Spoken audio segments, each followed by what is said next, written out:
Hello မင်္ဂလာပါမင်္ဂလာရှိတဲ့နေ့လေးဖြစ်ပါစေလို့ဥစွာပထမနှုတ်ခွန်းဆက်သချင်ပါတယ်ဒီနေ့သင်ပေးချင်တဲ့အသုံးများတဲ့အသုံးနှုန်းလေးတစ်ခုကတော့ went to now winner went somebody to အဲ့ဒီအသုံးနှုန်းလေးဖြစ်ပါတယ်ဒီအသုံးနှုန်းလေးကိုတည်တည်ချာချာလေးသင်ပေးမှာဖြစ်ပါတယ်တည်တည်ချာချာလေးနားထောင်ပြီးတော့မှလေ့လာမယ်ဆိုလို့ရှိရင်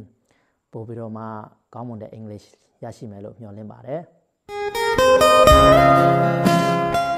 Hello, good morning. Very glad to see you again. How are you today? ဟုတ်ပြီဒီနေ့သင်ခန်းစာကတော့ခုနပြောတဲ့အတိုင်းပဲเนาะ went to a winner went somebody to အဲ့ဒီအသုံးနှုန်းလေးဖြစ်ပါတယ်ပထမဦးဆုံး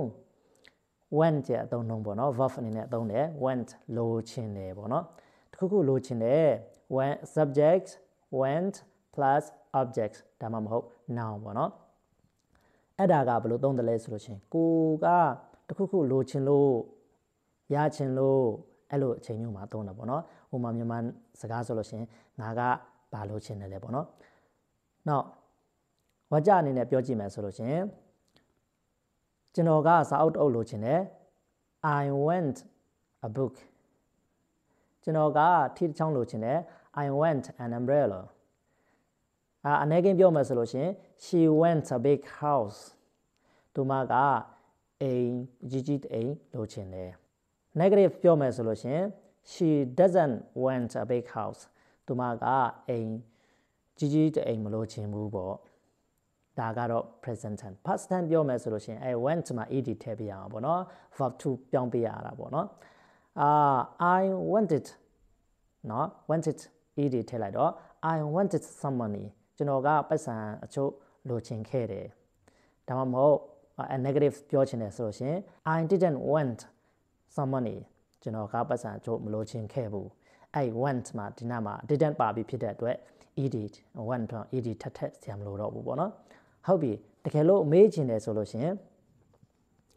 do တို့ does တို့ date ကိုအရှိမသွားမှာပေါ့နော်သူတို့က verb to do အပိုင်းတွေဖြစ်တဲ့အတွက်အဲ့ဒါတွေသုံးရမှာဖြစ်ပါတယ်ဟုတ်ပြီအမင်းကပတ်စံလိုချင်သလားဆိုလို့ရှင် do you want some money မင်းပတ်စံချို့လိုချင်လားမင်းစာအုပ်တအုပ်လိုချင်လား do you want a book သူမမေးမယ်ဆိုလို့ရှင် does he want some money သူမကပတ်စံလိုချင်သလား does she want a book သူမကစာအုပ်တအုပ်လိုချင်သလားပေါ့နော် now past tense မေးမယ်ဆိုလို့ရှင် did ကိုအရှိဆုံးမှာထားရမှာပေါ့နော်did you want some money မင်းပတ်စံချို့လိုချင်သလား did you want a big house မင်းအိမ်ကြီးလိုချင်သလား did you want a car မင်းကားတစ်စီးလိုချင်ခဲ့သလားအဲ့ဒါကတော့ past tense မေးတာပေါ့နော်ဟုတ်ပြီပြောတာလေးရပြီ affirmative လေးရပြီ negative လေးရပြီအမေးလေးရပြီဆိုလို့ရှင်ဒီအသုံးနှုန်းလေးတော့ဒီလောက်ဆိုအဆင်ပြေပြီထင်ပါတယ်နော်နောက်တစ်ခုထပ်သွားမယ် subjects went to plus verb one အဲ့ဒါကြတော့တခုခုလုပ်ဖို့ဖြစ်ဖို့တခုခုဖြစ်ချင်တာပေါ့နော်လုပ်ချင်တာအဲ့လိုပုံစံမျိုးပေါ့နော်အခုကြတော့ရချင်တာမဟုတ်တော့ဘူးเนาะဥပမာ I want to go abroad နော်ကျွန်တော်ကနိုင်ငံခြားသွားချင်တယ် I don't want to go abroad ကျွန်တော်နိုင်ငံခြားမသွားချင်ဘူး I want to make much money ကျွန်တော်ပတ်စံအများကြီးရှာချင်တယ် I don't want to make much money ကျွန်တော်ပတ်စံအများကြီးမရှာချင်ဘူးအဲ့ဒါကတော့ affirmative နဲ့ negative အသုံးပေါ့နော်အနေကင်းပြောမယ်ဆိုလို့ရှင် she wants to go abroad အဲ့ wants မှာ s ထည့်ပြအောင်ပေါ့နော် she doesn't want to go abroad သူမကနိုင်ငံခြားမသွားချင်ဘူး she wants to make much money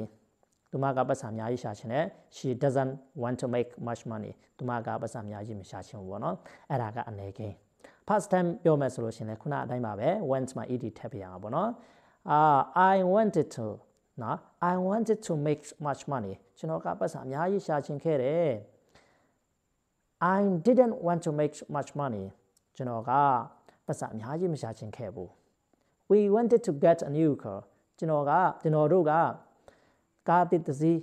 လိုချင်ခဲ့တယ် We didn't want to get a new car ကျွန်တော်တို့ကကားတစ်မရချင်ခဲ့ဘူးပေါ့နော်မေးမယ်ဆိုလို့ရှင်ဘယ်လိုမေးမလဲ I do does they တို့ပဲရှေ့ကို ထားပြီးတော့မေးရမှာပေါ့နော်မင်းကနိုင်ငံခြားသွားချင်သလားဆိုလို့ရှင် do you want to go abroad မင်းနိုင်ငံခြားသွားချင်သလား do you want to make money မင်းပတ်စံရှာချင်သလားဒါမှမဟုတ်နေကင်းမေးမယ်ဆိုလို့ရှင် does she want to make money သူမကပတ်စံရှာချင်သလား does he want to get a big house သူမကအိမ်ကြီးအိမ်ရချင်သလားပေါ့နော် past time မှာဆိုလို့ရှင် did ပေါ့နော် did you want to go abroad မင်းနိုင်ငံခြားသွားချင်ခဲ့သလား did you want to make much money မင်းပတ်စံအများကြီးရှာချင်ခဲ့သလားဒါကတော့ want to ရဲ့အသုံးအနှုန်းပဲဖြစ်ပါတယ်နောက်တစ်ခါကိုဖြစ်ချင်တာကိုပြောချင်တယ်ဆိုလို့ရှင်လည်းအဲ့လိုပဲ I want to be happy ကျွန်တော်ကပျော်ရွှင်ချင်တယ် I want to be a doctor ကျွန်တော်ကဆရာဝန်တယောက်ဖြစ်ချင်တယ် I want to be an engineer ကျွန်တော်က engineer တယောက်ဖြစ်ချင်တယ် She wants to be a teacher သူမကဆရာမတယောက်ဖြစ်ချင်တယ် She doesn't want to be a teacher သူမကဆရာမတယောက်မဖြစ်ချင်ဘူး past tense လည်းဒီလိုပါပဲပေါ့နော်ကိုသုံးကြည့်ပါအခုတစ်ခါက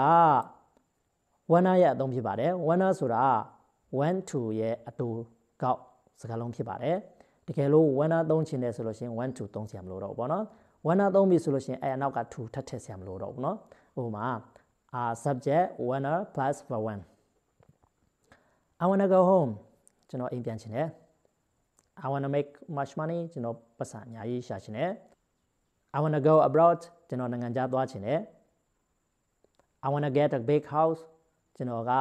အိမ်ကြီးအိမ်ရချင်တယ်အဲ့လိုပါပဲเนาะမေးမယ်ဆိုလို့ရှိရင် do you wanna get a big house မင်းကအိမ်ကြီးရချင်သလား do you wanna make much money မင်းပတ်စံအများကြီးရှာချင်သလား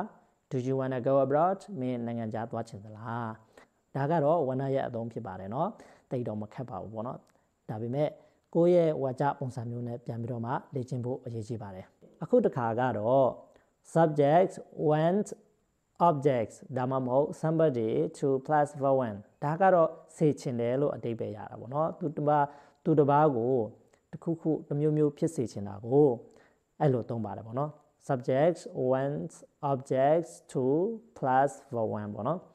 ဥပမာသွားမယ်ဆိုလို့ရှိရင် my parents want me to be a doctor ငါမိဘတွေကငါ့ကိုဒေါက်တာတယောက်ဖြစ်စေချင်တယ် my parents don't want me to be a doctor ငါရဲ့မိဘတွေကငါ့ကိုဆရာဝန်တယောက်မဖြစ်စေချင်ဘူးเนาะဒါကတော့အများကြီးပေါ့เนาะ I ဆိုလို့ရှိရင်လည်းအဲ့လိုပဲသုံးပါပေါ့เนาะ I want you to be မင်းကိုဖြစ်စေချင်တယ် I want you to be happy မင်းကိုပျော်ရွှင်စေချင်တယ် I want you to go abroad မင်းကိုနိုင်ငံခြားသွားစေချင်တယ် I want you to become an English teacher မင်းကိုအင်္ဂလိပ်ဆရာတယောက်ဖြစ်စေချင်ပါတယ်ဖြစ်စေချင်တယ်ပေါ့အနေကင်းဆိုလို့ရှိရင်လည်းခုန does not သုံးရမှာပေါ့နော်she wants me to သူမကကျွန်တော်ကိုဖြစ်စေချင်တယ် she wants me to be a good teacher သူမကကျွန်တော်ကိုဆရာကောင်းတယောက်ဖြစ်စေချင်တယ် she doesn't want me to be a doctor သူမကကျွန်တော်ကိုဆရာဝန်တယောက်မဖြစ်စေချင်ဘူးအဲ့လိုသုံးတာပေါ့နော် past tense ပြောမယ်ဆိုလို့ရှိရင်တော့ didn't သုံးရမှာပေါ့နော်ငါမိဘတွေက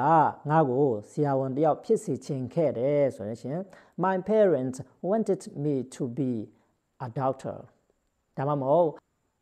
my parents wanted me to become a doctor ငါမိဘတွေကငါ့ကိုဒေါက်တာတယောက်ဖြစ်စေချင်ခဲ့တာပေါ့နော်မဖြစ်စေချင်ခဲ့ဘူးပြောချင်တယ်ဆိုလို့ရှိရင်တော့ my parents didn't want me to be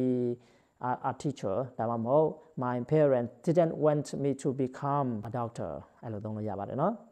အမေဆိုရင်ရောသူဆိုလို့ရှိရင်သူ့ရဲ့အမေဆိုရင်လည်းထိုနည်း၎င်းပါပဲ do does they တို့အရှိမှသွားရမှာပေါ့နော် present ဆိုရင် do နဲ့ does ကအရှိမှထားရမှာပေါ့နော် do you want me to go abroad ငါ့ကိုနိုင်ငံခြားသွားစေချင်သလား do you want me to be happy မင်းကငါ့ကိုပျော်ရွှင်စေချင်သလား do you want me to become a teacher မင်းငါ့ကိုကျောင်းဆရာတယောက်ဖြစ်စေချင်သလား does မေးမယ်ဆိုလို့ရှိရင်သူကမင်းကိုဆရာတယောက်ဖြစ်ချင်သလားဆိုလို့ရှိရင် does he want you to become a teacher ဒါမှမဟုတ် does he want you to be a teacher နောက်ထပ်မင်းကိုပျော်ရွှင်စေချင်သလားဆိုရင် does he want you to be happy အဲ့လိုသုံးလို့ရပါတယ်เนาะpast time မေးမယ်ဆိုလို့ရှိရင်တော့ခုနပြောလိုက်တဲ့ did didn't ရှိမှာသုံးအောင်ပေါ့နော်ဟုတ်ကြောင်းဆိုလို့ရှိရင် did မဟုတ်ကြောင်းဆိုလို့ရှိရင် didn't ပေါ့နော်မင်းကသူမကိုဆရာမတယောက်ဖြစ်စေချင်ခဲ့သလားဆိုလို့ရှိရင် did you want her to become a teacher did you want him to become a teacher ဒါမှမဟုတ် did you want him to be a teacher အဲ့လိုသုံးလို့ရတယ်เนาะဒါကတော့အမေးဖြစ်ပါတယ်ဟုတ်ပြီဒီလိုအသုံးနှုန်းလေးတွေကိုကိုယ့်ရဲ့ကိုယ်ပိုင်ဝါကြတွေနဲ့ဖွဲ့ပြီးတော့မှလေ့ကျင့်မယ်ကိုယ်ပိုင်ဝါကြတွေနဲ့လေ့ကျင့်ပြီးတော့မှများပြောများသုံးဖို့အရေးကြီးပါတယ်เนาะတကယ်လို့ကိုအဲ့လိုမသုံးဘူးဆိုလို့ရှိရင်စာအုပ်ထဲရှိတာလောက်ပဲနောက်ပြီးတော့အခုဥစဉ်တင်တာလောက်ပါပဲရမှာပေါ့เนาะကိုကြိုက်တဲ့ပုံစံတွေရေးသုံးမယ်ဆိုလို့ရှိရင်တော့ကျွမ်းကျင်လာပါလိမ့်မယ် gain အားလုံးကိုယ်ကြီးကြမှာခြင်းစိတ်ချမ်းသာခြင်းနဲ့ပြည့်စုံနိုင်ကြပါစေ have a happy life